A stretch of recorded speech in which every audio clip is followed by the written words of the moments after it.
Bonjour et bienvenue dans ce nouveau Quantum, le podcast sur l'actualité du monde quantique avec toujours Olivier Vrapi. Bonjour Olivier. Salut, salut.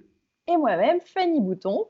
Et on en est au 14e épisode, je crois, un truc comme ça. Hein. C'est C'est pas à peu mal, près on ça, tient oui, la oui. route pour l'instant. Tiens la route. Ouais. Et on a encore de quoi vous alimenter. On a encore pas mal de choses, de sujets à traiter. Alors, on va commencer par l'actualité de la semaine avec le Lab Quantique qui continue. Hein, ils sont très réguliers aussi. Ils commencent C'est à grâce au Covid, en fait. Hein. C'est parce que grâce au Covid, ils font ça toutes les 2 semaines, alors qu'avant, les réunions, c'était tous les mois à 2 mois, quoi. Donc, Voilà, parce qu'il fallait se déplacer, mais là, ils se sont rendus compte qu'à distance, finalement, les gens suivaient bien. Donc, eux aussi, ils ont accéléré le mouvement. Et donc, la semaine dernière, le 2 juin, il y en avait un autre avec Alex Blay de Sherbrooke University du Canada. Et il y avait aussi Jordanis Kyrienidis du CNRS et de QCware. il y avait un troisième dont j'ai oublié le nom, mais qui était un représentant de YOL Développement, qui était une boîte D'accord. d'analyste, qui faisait un point sur le marché général. Mais les deux présentations scientifiques, c'était nos deux amis, là, d'Alexandre Blais et de Jordanis. Ouais. Donc, et voilà. Et donc, ils ont fait un point sur les qubits supraconducteurs parce que tu as plus suivi que moi. Et Jordanis sur le quantum machine learning, donc tout ce qui est lié aux applications de l'IA dans le quantique, dont on va reparler tout à l'heure. Donc ça, on va reparler un petit peu après exactement, on va rentrer dans le détail. Et Alexandre, il est pas. Enfin, moi, je ne le connaissais pas très bien de réputation, mais c'est un des grands contributeurs dans le domaine des qubits supraconducteurs. Et il a fait une conférence qui était intéressante. Mais j'ai regardé le contenu, c'était de bon niveau sur la manière dont la technologie des qubits supraconducteurs était en train d'évoluer. Et c'est quelqu'un qui a travaillé dans la sphère de Michel Devoré, si je ne m'abuse, de mémoire. Enfin bon, qui est dans cet écosystème des qubits supra, où il y a Alors, Google est-ce et qu'ils évoluent bien, ces qubits supra? Ils évoluent, oui, oui. Enfin, il faut savoir que c'est quand même la technologie, pour l'instant, qu'on pourrait considérer comme dominante, au moins chez les acteurs du privé, puisque tu as à la fois Rigetti, qui est une start-up qui a levé 200 millions, tu as IBM et Google qui sont derrière. Donc on va dire que c'est les qubits derrière lesquels il y a les plus gros et deux le plus d'argent, sachant qu'en plus les qubits de D-Wave, le canadien, c'est aussi du superconducteur, mais c'est pas le même genre de qubits. Ouais. Donc ça fait beaucoup de monde. Alors ça veut pas dire que les autres qubits sont pas intéressants, que ce soit les ions mais du coup, les atomes froids, mais il y a beaucoup d'argent derrière. Ouais. Voilà, ils font partie du trio à suivre quand même pour ceux qui se poseraient la question. Mais c'est des qubits qui ont des caractéristiques intéressantes parce que c'est avec eux qu'on joue le plus aujourd'hui pour faire du code, puisqu'on peut faire du IBM en ligne depuis 4 ans maintenant, hein, avec leur offre en ligne. Rigetti, je crois aussi, a une offre en ligne, si je ne m'abuse. Et d'ailleurs, ils doivent être chez Amazon ou Microsoft, j'ai oublié lequel des deux depuis la fin de l'année dernière. Donc oui, on peut jouer avec. Alors la grande question qui se pose sur ces qubits, c'est de savoir s'ils sont capables de scaler. C'est-à-dire, est-ce qu'on va pouvoir en mettre plus que la cinquantaine qu'on a aujourd'hui? C'est le problème, c'est que 50, c'est pas du tout assez. Il en faut plutôt des milliers pour que ça commence à être intéressant. On a nos amis d'Alice and Bob là, qui en France travaillent sur le sujet Donc il y a une start-up qui bosse sur le sujet et dont on aura bientôt une interview dans Décode Quantum sur FreshWeb dans quelques semaines. Exactement. Alors, on va continuer aussi avec la conférence QPL virtuelle, évidemment, Covid forcément, qui a eu lieu la semaine dernière aussi. Est-ce que tu as vu des choses intéressantes? Ça portait sur le ZX Calculus. Rien que le nom, je me dis, est-ce que c'est du fumage de moquette ou est-ce que c'est vraiment le nom? C'est très mignon, hein, ZX Calculus. Ça fait très science-fiction. C'est très marrant parce que c'est une branche que je qualifierais d'exotique de développement de logiciels quantiques. Elle est promue notamment par 2 chercheurs français connus, enfin dans le landerneau du développement. Elle est promue par Simon Perdry, qui est basé à Nancy, et par Dominique Horstmann, qui est basé à Grenoble. Et il y a un écosystème mondial de chercheurs dans le domaine. Et en fait, ils ont développé un ensemble d'outils de développement de logiciels quantiques qui reposent sur en gros des représentations graphiques avec des schémas et une sorte de topologie permettant de relier les portes entre elles.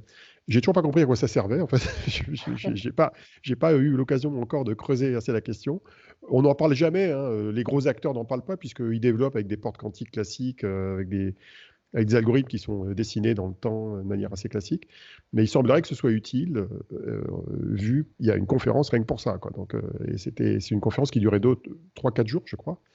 Et les vidéos sont sur YouTube, on va vous mettre le lien. Et si ça vous Voilà. intéresse, vous pouvez Donc, aller les creuser. 2 conférences, on vous met le lien. Vous pourrez les regarder aussi si ça vous intéresse.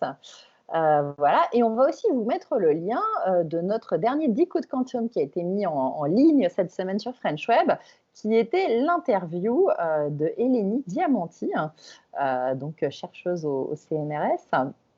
Et voilà, donc vous pourrez tout entendre sur elle. On a passé une bonne heure avec elle, c'était très intéressant, hein, toujours de voir le parcours de ces chercheuses actuellement, puisqu'on a commencé par elle, les chercheuses du quantique, mais vous allez avoir plein d'autres interviews très bientôt. Donc Il y a un pareil, on gars, vous met il le y a un lien. gars qui a commenté sur Facebook ou LinkedIn, je crois, en disant mais c'est marrant, il n'y a que des chercheuses dans le quantique. J'ai dit Et, pas vraiment, mais on a commencé par elle en tout cas. bon, on a Voilà. commencé par elle. Non, alors, ce qu'on peut rappeler, c'est que c'est quand même actuellement à la tête de certains labos et centres de recherche. C'est en effet, pour une fois, des femmes qui sont leaders dans une catégorie et qu'on ne les a pas choisies non plus pour rien. Mais Au bientôt, on hasard, oui. va, voilà, pas au hasard du tout. Et on va bientôt avoir des hommes. On a commencé à en interviewer d'ailleurs. Mais en effet, c'était elle parce que pour une fois, ça coulait de sens et c'est même pas une histoire de quota. donc voilà, tant mieux. Non, Comme quoi. elles ont une autre caractéristique, c'est qu'elles sont soit entrepreneuses, comme Pascal Sunlar et Elam Kashefi, qui cofondé respectivement Candela et VeryCloud, soit elles pilotent ce qu'on appelle les hubs ou on va dire les écosystèmes à Paris, à Saclay et à Grenoble. Donc, par exemple, Plus d'être chercheuse. avec Eleni Diamanti, Alexia Ofev en complément de Pascal. Soit elles pilotent des projets stratégiques comme Maud Vinet qui est derrière les qubits de silicium à Grenoble. Donc en fait, c'est les 5 par qui on a commencé qui nous semblaient emblématiques. Il y en a d'autres, hein, des femmes d'ailleurs dans le domaine. Hein. Des Jacqueline Bloch, des Hélène Bouchia, des Sarah Ducci, des Hélène Perrin. Il y a beaucoup de chercheuses qui jouent un rôle important dans les sciences, mais les 5 là qu'on a mis en premier, elles jouent un rôle aussi d'animation des écosystèmes qui nous semblait intéressant à mettre en Donc valeur. voilà. Pas du tout du quota pour ceux qui pourraient croire que.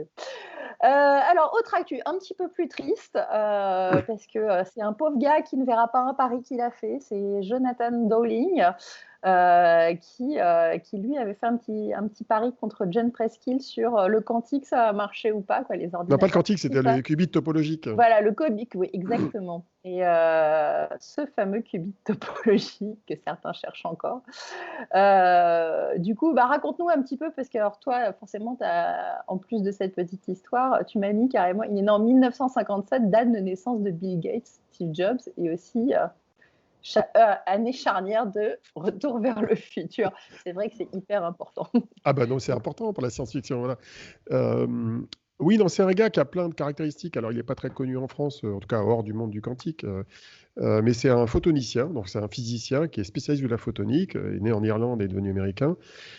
Et il y avait 2 anecdotes le concernant que je connaissais, en tout cas. C'est la première, effectivement, c'est ce pari qu'ils ont fait en février tous les deux avec John Preskill, qui est à Caltech, si je ne m'abuse. Et donc, lui était un peu pessimiste sur l'émergence des qubits topologiques, et Preskill, lui, est optimiste. Donc, si l'optimisme gagne, il sera le seul à voir qu'il avait raison. Et ils avaient parié une bière et une pizza en 2030, selon que les qubits topologiques arrivent ou pas. Mais c'est un gars que j'avais repéré pour une autre raison. C'était que, comme c'est souvent le cas dans pas mal de pays, soit peut-être un petit peu dans le cas de la France, c'était que c'est un physicien qui avait fait beaucoup de lobbying pour mobiliser le pays, les US, sur le quantique. Il avait fait travailler différentes personnes, différents groupes industriels et autres, et il avait fait des propositions pour créer un plan quantique américain, qui a été validé par le Congrès en 2018, puis signé par Trump en catimini fin 2018, parce que je ne suis pas sûr qu'il y comprenait grand-chose. La fameuse signature en catimini avec sa fille et 2 personnes de la Maison-Blanche. Et c'est un plan qui était de 1,25 milliard. Hein. Et au début de l'année, je crois que vers le mois de mars, le Congrès américain a proposé la Maison-Blanche a proposé de rajouter 600 à 800 millions pour quasiment doubler ce plan. Donc en fait, ce gars-là, à supposer qu'il soit l'une des chevilles ouvrières de ce plan, l'écosystème de la recherche américain lui doit quelque chose, quoi. Bon, je Du pensais qu'il coup, était seul là-dedans, mais c'était intéressant. voilà, donc ce sera au paradis des physiciens qui va pouvoir boire sa bière et sa pizza s'il gagne son pari en Exactement. 2030. Écoute, nous, on va reprendre le pari pour lui hein, et on se le En fait, paiera. moi, j'ai tendance à dire, faut jamais parier qu'un truc va pas arriver. D'abord, c'est une proposition qui est indémontrable Il ne d'un point de faut vue jamais scientifique. dire jamais. Ouais. Voilà, il faut jamais dire jamais. Et bah, c'est un vrai sujet philosophique dans le monde de la physique quantique, parce que on sait, on en parlera peut-être dans un numéro spécial de cet enregistrement. On a beaucoup de physiciens qui sont extrêmement sceptiques sur l'émergence d'ordinateurs quantiques scalables, et d'autres qui sont optimistes, qui disent on va y arriver, ça prendra du temps, on va y arriver. Et il y a un truc dont je me suis rendu compte dans les sciences et les technologies, c'est qu'il fallait jamais sous-estimer l'ingénuité humaine. C'est-à-dire qu'à un moment donné, l'état de la science donne l'impression qu'un truc est impossible. Il peut y avoir des lois physiques qui rendent une chose impossible. Il y en a quelques-unes qui, pour moi, sont incontournables dans certains cas de figure, comme pour la téléportation, on avait travaillé dessus à un moment donné. Ouais. Mais il y en a d'autres où l'ingénuité humaine peut quand même faire des effets, et donc c'est une question de Faut patience, se quoi. méfier, ouais. Des Ouais, fois, se c'est méfier, faut se le bon méfier, voilà. moment, la bonne techno ou une nouvelle découverte qui font que ça chamboule tout. Hein. Non, mais Écoute, c'est souvent le cas, et même des scientifiques extrêmement pointus dans un domaine négligent cet aspect-là. C'est-à-dire que ça, j'ai eu l'occasion de discuter avec quelques-uns et quelques-unes dans le domaine. Il y a pas mal de cas de figure où quelqu'un dit c'est impossible pour telle raison, et en fait, il n'a pas vu un truc à côté, quoi. Il n'a pas vu qu'il y avait une technique astucieuse permettant de contourner le problème. Donc ouais. voilà. Donc, faut se garder de tout jugement à l'emporte-pièce ou catégorique sur c'est possible, c'est pas possible, quoi. Voilà. Bon, en tout cas, si ça vous intéresse de voir qui est Jonathan Dolling, on vous mettra la petite fiche Wikipédia qui sera sûrement ou qui a sûrement déjà été mise à jour. Après, on peut Voilà. le googliser sur Arxiv, hein, qui est le fameux site des publications de chercheurs. Là, on va retrouver des dizaines de papiers. C'est un peu plus Oui, il y en sérieux. a Vous quelques-uns pourrez que je retrouver. cite déjà dans mon bouquin de l'édition de 2019. Hein, et il a écrit plusieurs papiers de référence sur l'état de l'art dans la photonique. Hein, donc, il est facile à trouver.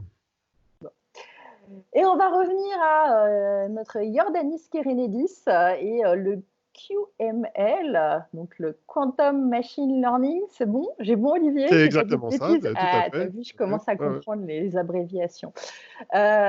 Qui est donc un peu une de ses spécialités.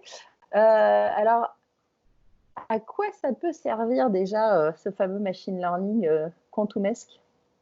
Bah, déjà, le machine learning de base, on sait que c'est une des grandes branches de l'IA, Mhm. dont on parle beaucoup depuis 5-6 ans, puis tout le monde s'excite là-dessus.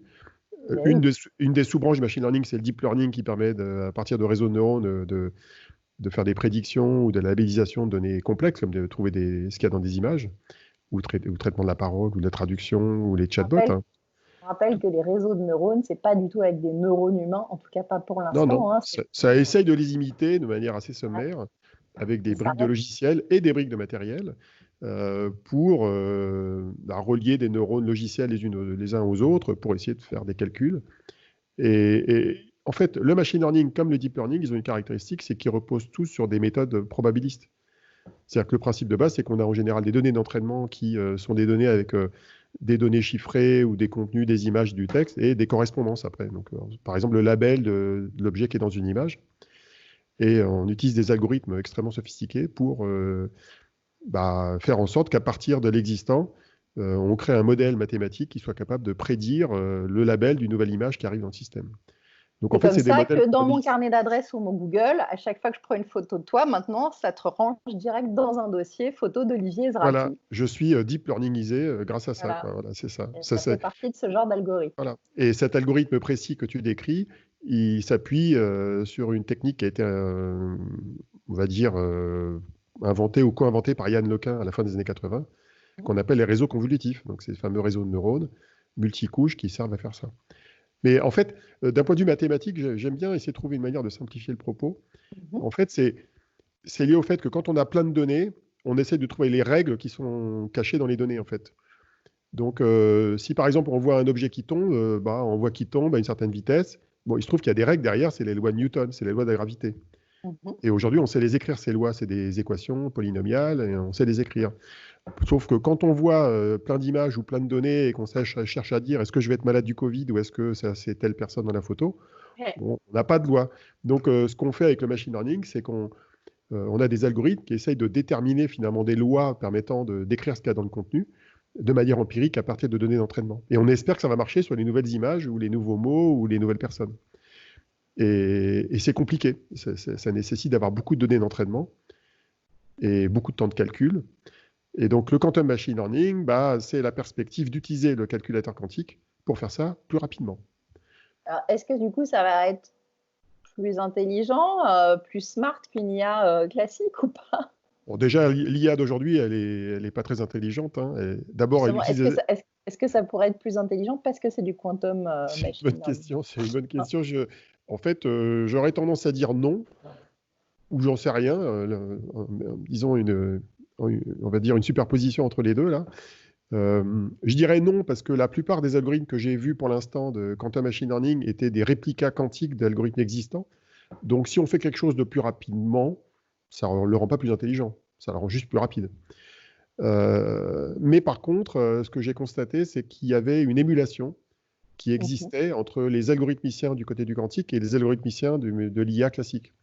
Et donc, il y a d'ailleurs une catégorie d'algorithmes classiques qui est en train d'émerger, qu'on appelle les quantum inspired.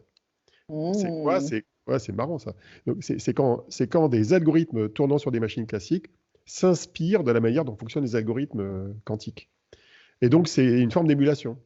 C'est comme quand Google sort sa performance sa prouesse de la suprématie quantique en septembre-octobre l'année dernière. Ça pousse les gens qui développent des algos sur des supercalculateurs à faire mieux. Bon, et comme on sait qu'en général, les développeurs sont un peu paresseux, qui ont tendance à... Non, mais c'est vrai en général, c'est que paresseux au sens où on utilise toute la puissance de la machine qu'on a sous la main, mais on n'optimise pas forcément tout le temps. Ça procrastine un peu, ouais. D'ailleurs, j'ai observé d'ailleurs que si on prenait l'ensemble des développeurs sur la planète, ceux qui optimisent le plus leur code, c'est plutôt ceux qui travaillent dans le monde de l'embarqué, qui sont à ressources contraintes, c'est-à-dire qui ont peu de batterie, peu de puissance, besoin d'autonomie, besoin de faible latence, c'est-à-dire un temps de réponse rapide. Dans les systèmes embarqués critiques, dans le monde du militaire ou dans des domaines équivalents, ceux-là, ils font vraiment gaffe. Par contre, ceux qui travaillent sur des serveurs et ceux qui travaillent sur des supercalculateurs, alors là, ou même qui font des serveurs web, je peux te dire que là, la préoccupation de l'optimisation, elle est moins bonne. On est plutôt pressé par livrer rapidement le code que d'optimiser le code. Donc voilà.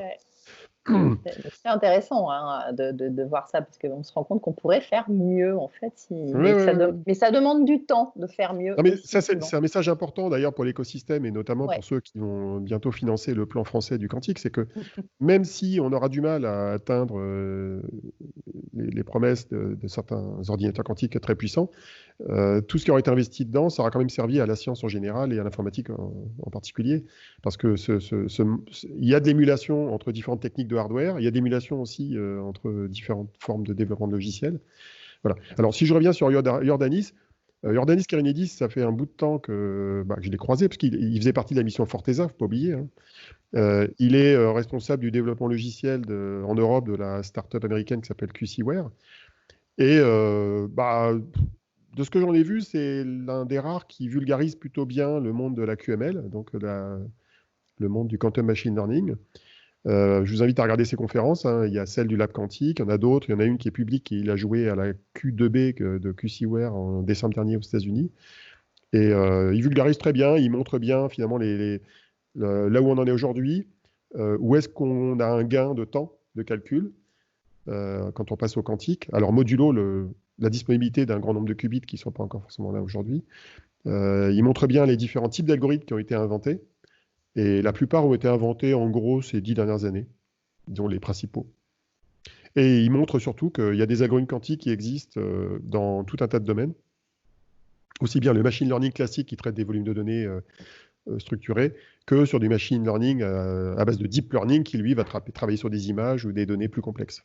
Et il montre que dans tous les cas de figure, on y arrive. Par contre, il met bien en évidence des limites du modèle, ou en tout cas des difficultés à traiter. Par exemple, le fait que dans le machine learning aujourd'hui, surtout le deep learning, on utilise ce qu'on appelle des fonctions non linéaires. C'est un peu tordu, c'est des maths. Hein. Donc on a besoin d'utiliser en gros des exponentielles et des logarithmes, pour faire simple, surtout des exponentielles, ou des inverses d'exponentielles, pour faire converger les réseaux de neurones. Donc le problème, c'est que dans l'informatique quantique, on travaille en algèbre linéaire. Et l'algèbre linéaire, par principe, ça travaille sur des fonctions linéaires, donc pas non linéaires. Donc la question, c'est comment on fait du non linéaire avec du linéaire. Bah, il se trouve qu'il y a des astuces aussi pour y arriver, dans certains cas de figure. Et visiblement, Jordanis, bon, il montre, d'ailleurs, il a publié un papier au début de l'année là-dessus, il montre qu'on peut contourner ces problèmes-là et faire des réseaux de neurones qui convergent malgré l'absence de fonctions non linéaires dans les portes quantiques classiques. Il y a d'autres écueils dans le machine learning, c'est que le machine learning, ça marche quand tu alimentes le système avec des données d'entraînement. Oui. Tu sais que pour que ton Google me reconnaisse, il a dû absorber toutes les photos où il y avait mon nom, plus toutes les photos de plein de gens, de millions de gens, et il a été entraîné avec ça. Le problème de fond, c'est comment tu fais rentrer les données au forceps dans l'ordinateur quantique. Et là, c'est pas juste des octets que tu rentres comme ça. Hein. C'est parce que, en fait, quand tu veux rentrer une information dans un ordinateur quantique, il faut intégrer des états, dans des vecteurs d'états, dans des qubits qui superposent plein d'états. Tout ça pour dire que... Tout ça dans un temps de cohérence qui ne doit pas se casser la gueule. Tout ça dans un temps raisonnable, effectivement, tu as trouvé l'un des soucis à régler. Donc, c'est pas évident. Donc, aujourd'hui, on arrive à faire des petits tests à toute petite échelle avec très, très peu de données, mais si tu veux mettre, je sais pas, 200 millions d'images pour entraîner ton truc, et que ça prend 1 million de fois plus de temps que le temps de cohérence de tes qubits, c'est mal barré, quoi. Donc voilà, c'est une des raisons qui fait qu'on on est encore au début de l'histoire, quoi. Alors, je vais te poser quelques questions bêtes, mais parce que c'est intéressant quand même d'y répondre. Il n'y a pas de questions bêtes. Ouais. Non, mais c'est parce que justement pour le grand public et parce qu'on voit beaucoup de choses dans la presse et que des fois c'est mal interprété, c'est pour remettre un peu pour clarifier certaines questions qui se posent vis-à-vis du quantique et de l'IA. Donc, est-ce que il y aura un impact du calcul quantique sur l'IA, sur l'intelligence artificielle au final? Et à quelle échelle? Bah oui, au minimum, celui que je te disais tout à l'heure, le fait que ça aide aussi les développeurs, enfin les créateurs d'algorithmes côté classique à s'améliorer. On est conditionné quand même par l'émergence d'ordinateurs scalables, donc avec un grand nombre de qubits permettant de traiter des problèmes complexes. Moi, j'ai l'impression, au vu des algorithmes que j'ai pu observer, que le calcul quantique dans le domaine de l'IA va probablement plutôt aider dans le monde de la recherche scientifique que dans le monde que tu décrivais tout à l'heure, le traitement du langage, les chatbots ou la reconnaissance d'images, où ça marche déjà. On arrive à le faire, c'est un peu laborieux, mais on arrive à le faire. Avec des GPU NVIDIA ou équivalents, on arrive à faire ça très bien. Par contre, il y a beaucoup de cas de figure qui sont dans le domaine, par exemple, de la santé, de la biologie, de la simulation moléculaire, tout un tas de domaines où on recherche des minimums énergétiques, on recherche à faire ça avec du machine learning, mais c'est compliqué parce que c'est très très dur de trouver ce qu'on appelle les minimums globaux d'un système complexe avec plein de variables. Donc ce sont peut-être des domaines où ça aura un rôle, mais on va dire moins mainstream que des applications grand public. Mais il se trouve que c'est vrai du calcul quantique en général. C'est-à-dire qu'il y a énormément de domaines d'application du calcul quantique qui sont liés à la recherche. Trouver de nouveaux matériaux, trouver de nouvelles batteries, trouver de nouveaux médicaments. Tout ça, c'est de la recherche. Choses, en fait, ouais. Alors après, une fois qu'on a trouvé, ça marche, on le produit, mais ça va vraiment beaucoup servir à ça. Je pense que l'IA va être un petit peu dans cette même mouvance. Il y a aussi un cas sur lequel Jordanis insiste beaucoup, parce qu'il est à l'origine de l'algo, c'est la recommandation. Donc lui, il a développé un algo qui permet de faire des recommandations. Recommandations, ça veut dire quoi? C'est pour de la pub, des contenus, comme sur Netflix, en fonction de plein de paramètres, quoi. Dans tous ces fameux paramètres pour faire de la recommandation par affinité ou autre, pour te proposer un bon film ou une bonne musique. Mieux te connaître et te proposer des choses qui seront plus en affinité avec ce que tu peux être ou ce que tu aurais besoin de découvrir. Ouais. Mais moi, d'une manière générale, quand je regarde les algos du quantique, je m'intéresse beaucoup plus aux algos qui permettraient de faire des choses qu'on ne sait pas faire aujourd'hui du tout, que simplement de faire plus vite des choses qu'on sait déjà faire, quoi. Alors, qu'est-ce qu'on ne sait pas faire? Tout ce que je viens de te citer, là, simuler des molécules. Aujourd'hui, simuler des molécules, on sait le faire à petite échelle. Oui, on est limité. Quand même le faire un petit peu. Ouais, on est limité à quelques atomes. Et dès qu'on dépasse quelques atomes, justement, on passe par le machine learning pour essayer de le faire en s'inspirant de molécules existantes. Mais si on veut créer une molécule complètement nouvelle, avec une architecture complètement nouvelle, on a beaucoup de mal à le faire. Donc ça, on ne sait pas le faire. Il y a des cas de figure d'optimisation qu'on ne sait pas régler avec les algos classiques. Le fameux problème du voyageur du commerce, alors qui n'est pas lié au machine learning, hein, mais le fameux problème d'optimisation où il y a un très grand nombre de variables, ou même dans la finance ou le marketing, on ne sait pas le faire. Donc, je pense que le quantique va il va apporter deux choses quand il marchera, parce que ce n'est pas le cas encore aujourd'hui. Soit il permettra de faire des choses qu'on ne sait pas faire, soit il permettra de le faire avec un coût moindre en temps, en coût de machine ou même en coût énergétique. Mais il y a des entreprises qui seront très contentes si, par exemple, elles permettent de diviser par deux ou de gagner 30% sur un coût énergétique sur quelque chose qui coûte cher à calculer, sans forcément que ce soit la révolution. L'industrie, c'est aussi ça. Parfois, on fait des gains de productivité ennuyeux, tu vois, au sens qui sont intéressants économiquement, mais qui ne font pas avancer la science radicalement. Mais le quantique pourra faire ça aussi potentiellement. Donc, il y aura un peu des deux. Il y aura des choses nouvelles, impossibles à réaliser aujourd'hui, et des gains économiques, on va dire, sur l'existant. Okay. Alors, du coup, est-ce qu'on va voir apparaître des robots quantiques ou des smartphones quantiques? Alors, tu aimerais bien avoir un robot quantique, toi, non? Honnêtement, j'aimerais bien déjà avoir un robot tout court qui fonctionne un peu mieux. Ça avance vraiment très lentement. La grande question qui se pose, c'est est-ce que du coup, on pourrait mettre une IA qui permettrait d'atteindre le fameux point de singularité qu'il soit super intelligent, même s'il est toujours super lent physiquement? Alors, je l'ai lu, ça, oui. J'ai déjà lu des papiers qui disaient qu'il y aurait des robots quantiques ou la singularité grâce au calcul quantique. Non. Mais la plupart des gens qui écrivent ça ne connaissent rien à la physique quantique ni au calcul quantique. Donc, ni même à la robotique souvent. Ni même par à la robotique, effectivement. Donc, j'aurais tendance à dire non, même s'il ne faut jamais vendre la peau de l'ours sans l'avoir vu. Mais j'aurais tendance à dire qu'il ne faut pas forcément attendre de choses radicales, mais il ne faut jamais non plus négliger l'innovation d'origine humaine. Disons, ça Voilà, pourrait accélérer un bout d'un certain type d'intelligence, mais pas en tout cas créer une IA intelligente et autonome à la Jarvis ou à la... Voilà. la conscience, tout ça sont des problématiques déjà philosophiques avant même d'être techniques. Et le quantique ne va pas changer la donne de ce point de vue-là. Ça reste des algos, ça reste du calcul. Et l'algorithmie, elle est presque indépendante du substrat matériel. Donc, par contre, il y a une question qui se pose quand on parle de robot quantique, c'est de savoir où est l'ordinateur quantique dans le robot. Est-ce qu'il est dans le robot ou est-ce qu'il est dans le cloud? Même le smartphone. Il n'y a pas longtemps, on a vu ce fameux article qui parlait de smartphone quantique. Il y a quand même peu de chance existe celui-là. Il existe. Tu sais, c'est celui de Samsung. Ouais, c'est ça. Ouais. Et il existe parce qu'il contient un générateur de nombres aléatoires qui s'appuie sur la physique quantique. C'est de la photonique. En fait, c'est un miroir avec une diode qui permet de générer des photons qui traversent le miroir une fois sur deux de manière aléatoire. Et ça permet de générer des nombres quantiques. C'est vraiment quantique. Mais bon, c'est pas du calcul quantique. Non, c'est pas un ordinateur quantique, donc c'est pas un téléphone avec un ordinateur quantique. Mais c'est un téléphone quantique, mais c'est pas un téléphone avec un ordinateur quantique. C'est ça la distinction sémantique. Ouais. Bon, alors si mon robot il a des LED qui s'allument, il est quantique aussi puisque les LED. Exactement, les LED, c'est quantum photonique. Non, mais bon, pour revenir à vraiment, c'est avec des qubits intriqués, avec de l'intrication donc et avec de la dualité en particules et tout. On n'y est pas encore, hélas, peut-être un jour, mais là... Et la singularité, ça ne veut rien dire. De toute façon, la singularité, en plus, elle était basée sur un principe qui était une extension de la loi de Moore à l'infini. Oui. Bon, jusqu'à 2040, alors qu'on sait que la loi de Moore, on l'a quasiment atteinte, là. C'est super dur d'aller beaucoup plus loin. En plus, on est contraint par justement des questions de thermodynamique qui font qu'on ne peut pas augmenter la vitesse d'horloge des ordinateurs, en tout cas avec du silicium. Donc, en fait, on est un peu embêté. Alors, heureusement, il y a des solutions matérielles pour contourner cette loi de Moore. Mais en tout cas, le domaine de l'IA, notamment. Pour te dire, j'ai revu Tron 2010 hier, parce qu'il est quand même super beau, celui avec la BO de Daft Punk et tout. Et j'avais zappé complètement qu'il parlait du quantum et du monde quantique, et qu'ils utilisaient la physique quantique dedans.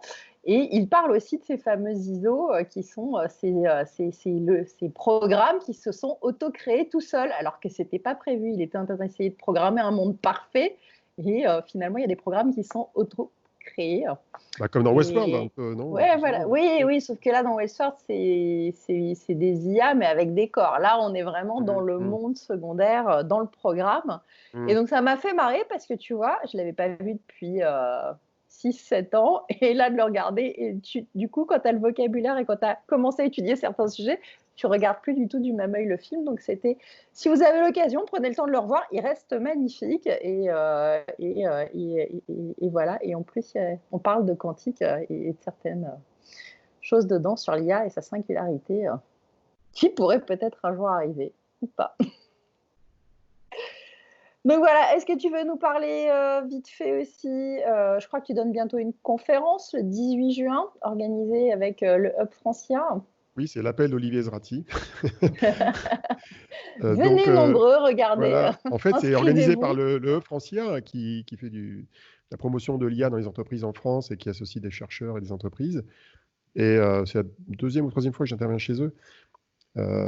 Et donc, je vais faire une conférence toute neuve, hein. Ça fait des jours que je travaille dessus, que je creuse le sujet dans tous les sens, sur les processeurs de l'IA.